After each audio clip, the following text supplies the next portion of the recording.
Hi everyone, welcome back to another mini blog. চলো আজকে তোমাদের সঙ্গে শেয়ার করি দুর্গাপুজোয় নবমীর দিনটা আমি কীভাবে কাটালাম।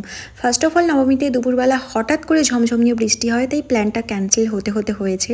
যাওয়ার কথা ছিল তো অনেকেরই, বাট দুজন যেতে পারেনি বৃষ্টির জন্য।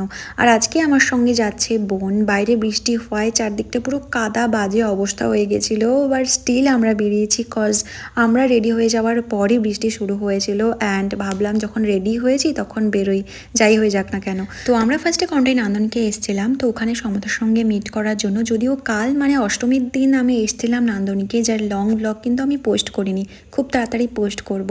এনিওয়ে সমতার সঙ্গে নান্দনকে দেখা হয়ে গেল। অ্যান্ড ও নান্দনকের প্যান্ডেল ঠাকুর দেখেনি, তাই ও দেখলো। অ্যান্ড দেন পাশেই একটা জুয়েলারির দোকান ছিল, বেশ কয়েকটাই ছিল, বাট আমরা এখানে ঢুকেছিলাম।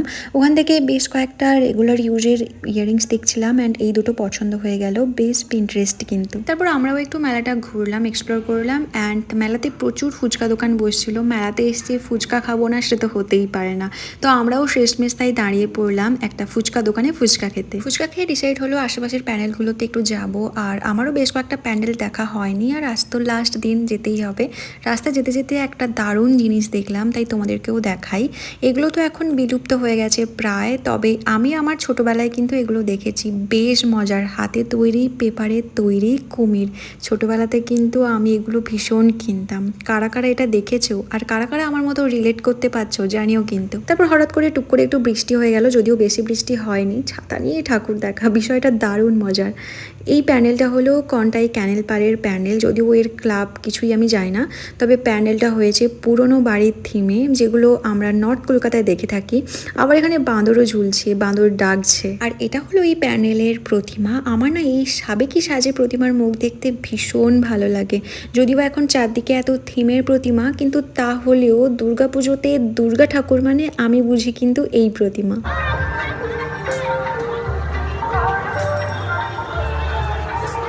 ওকে, তোমাদের তো আজকের আমার পুরো আউটফিটটা দেখানো হয়নি, তো এই ছিল আজকের মানে নবমীর আমার আউটফিট। একটা অফ হোয়াইট 3 পিস আমি পরেছিলাম, কেমন লাগছে জানিও।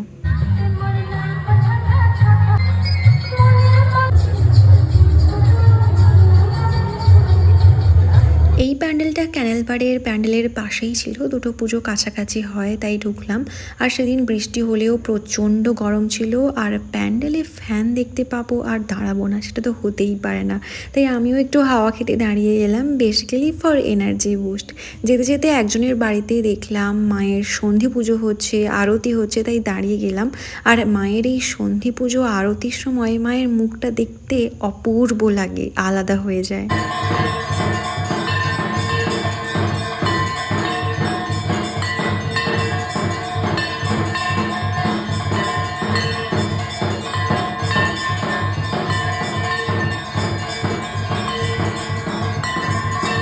তারপর দেবলীনাদের সঙ্গে মিট হয়ে গেল চৌরঙ্গিতে। অ্যান্ড ওরা বললো ইউথ গিল্ডের প্যান্ডেলটা দেখতে যাবে, ওটা নাকি খুব ভালো করেছে এই বছর।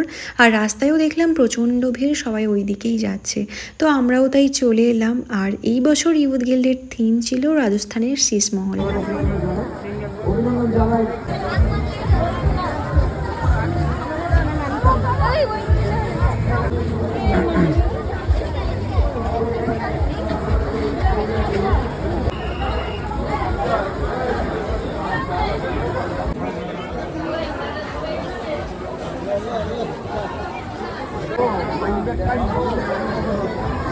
প্যান্ডেল থেকে বেরিয়ে আমরা সবাই একটু আইসক্রিম খেলাম, যেটা ট্রিট দিয়েছিল ভুবন।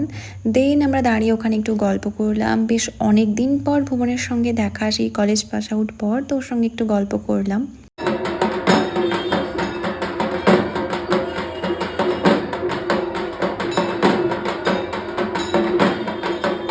বাড়ি ফেরার পথে আর একটা ঢাকের নাচ দেখলাম, দেখে বেশ ভালোই লাগলো।